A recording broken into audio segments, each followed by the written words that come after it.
When it comes to editing, the presence of this important step in movie making is often overlooked. Likely due to the film industry's well-known names being now of actors and directors, editors are often underrated for their work. However, in spite of this, editing is one of the most important parts of modern filmmaking, where the difference of one cut can change a powerful scene into a weak one. An important question is formed from this: how did editing start? Whilst it did not start at the same time when the movie industry was formed, it still has existed for a large amount of time. Let us journey back to the beginning of the industry and explore the origins of movie editing, 100 years in the making. Two of the first people to explore the art of film, the Lumiere brothers, Auguste and Louis, are well known for their movies that mostly show aspects of real life such as workers leaving a factory or people leaving a riverboat. One of their most infamous movies included a train entering a station, which reportedly led to many viewers of the movie to run from the theatre in fear that the train was real. It should be known, however, that the Lumiere brothers did not edit their films, as editing had not been explored at that point. That honour goes to Georges Méliès, one of the first cinemagicians. Born on the 8th of December 1861, he experimented with special effects and concentrated on narrative in his films. He introduced cutting together different scenes into his films, which is the act of cutting between one scene to the next. One of the effects they experimented with was the illusion of a character becoming larger. His most notable film is that of A Trip to the Moon, with the shot of the moon with the rocket ship through its eye being a well-known shot within the film industry. In-camera editing is where instead of editing all of the scenes of a movie after the shooting is finished, the scenes are filmed and edited one by one in strict order. It essentially means that the production stage is run alongside the post-production stage. This technique had to be used during the time of linear editing, as the scenes had to be put together in the right order first time. Edwin S. Porter started to use cross-cutting in the American film industry, essentially introducing it to American audiences. His acclaimed movie, The Great Train Robbery, was one of the most significant movies at the start of the industry. Whilst he did not use the cross-cutting technique to its full potential, he introduced it to the future editors who built upon the idea. After Porter paved the way for American editors, David Walker Griffith, also known as D.W. Griffith, carried on his legacy. Whilst Porter had edited his films carefully, normally only cutting every 10 seconds or so to introduce a new shot, Griffith took a much more lively approach at editing. He would cut every few seconds, creating more interest throughout the movie. He would cut to different camera angles and shot types to create a more action-packed sequence.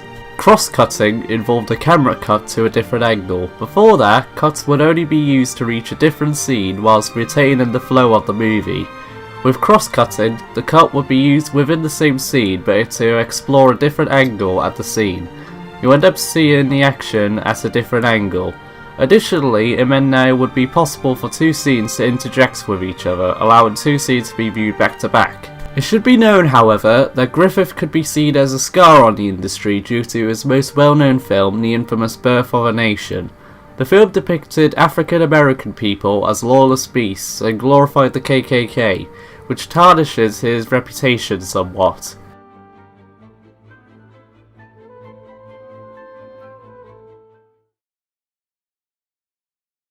Lev Kuleshov, a Russian editor, is well known for a theory that he developed and proved called the Kuleshov effect. The effect came from his theory that a certain type of editing can influence the way how an audience will react to the film.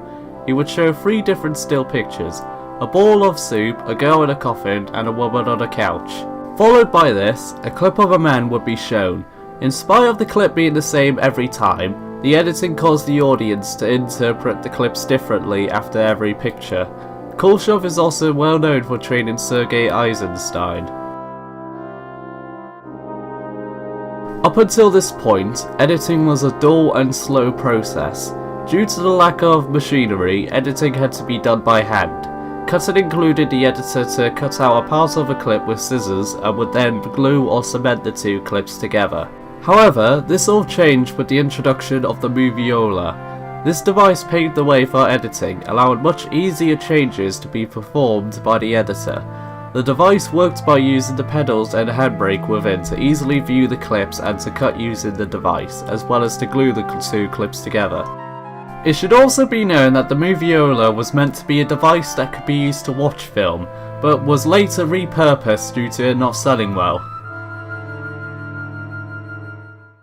With his training from Lev Kuleshov, Sergei Eisenstein stepped up to become a prime pioneer for editing. Born January 1898, Eisenstein was well known for creating powerful montages to manipulate and even change an audience's views. His notable influences were that of Kuleshov and Griffith, using their techniques within his films. Another note is the fact that he was creating films during the Soviet Russia period, which meant that his films had to represent the Soviets. His most notable film is Battleship Potemkin, which depicted Russian royal guards firing at protesting civilians. Due to his nationality, Eisenstein was unable to create his films in America. However, he was able to in Mexico, being able to legally create films without them being limited. Eisenstein used montages to manipulate audience views, such as showing specific events that may trigger a natural impulse of hatred. For example, in Battleship Potemkin, he had the brutality of the shootout shown without censorship, which would lead to people despising the Russian Royal Guard and ultimately the former Russian Empire. It would show a one-sided view that would target people who may either be on the fence or those in disagreement.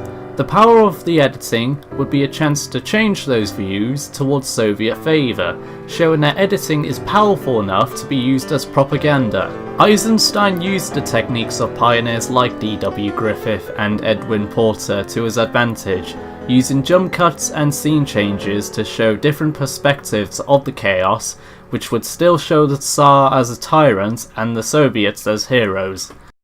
La Nouvelle Vague, translated to the New Wave, then took up the mantle. This is due to them being well known for breaking every rule that existed for editing, such as the 180-degree rule. This stripped away everything editors would do to edit their films and allowed them to try new techniques.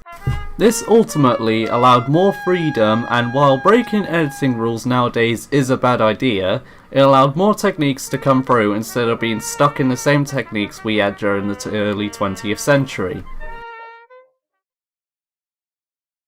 After their time, an important event occurred that would also change editing for the better.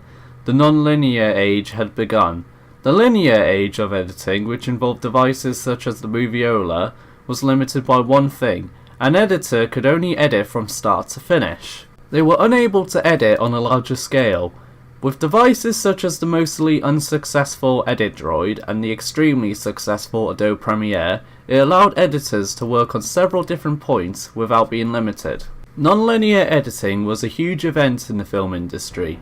Beforehand, linear editing was the only method for editing. The restriction of linear editing meant that with editing taking place, you could never edit backwards. After a reel had been edited, you would need to start from scratch if you needed to edit once more, meaning a mistake would be costly. Non-linear editing removed that problem, allowing you to back on yourself to edit something from a reel that you may have edited before. Ultimately, however, there is another question. What is the purpose of editing? Whilst it certainly makes films more engaging, why did the editors of the past ever even risk working on the many different techniques? The first point is time. Editing allows the act of time to react better with a film. Say a passing of time in a film is needed. Back during the days when editing wasn't around, passing time would have been next to impossible without slapping another clip after the first, which would have looked horrible. Additionally, flashbacks are possible thanks to editing, allowing character and plot development to progress. The second point is space. With editing, it means that a scene does not have to be clustered with objects and people, as an edit can solve the problem by progressing to the next scene. It also means that an actor can perform better, as they do not need to worry about getting a scene wrong, since a retake won't be a problem. It also allows the products to become longer and more detailed without being excessive. The final point is rhythm. Editing allows the products to flow with much more grace and effort. A film can fit together far more effectively than before. An audience will also become less uninterested with the products the further it goes, since they'll be on the lookout for the next change. Ultimately, it allows the final products to be far more superior than it would be without editing.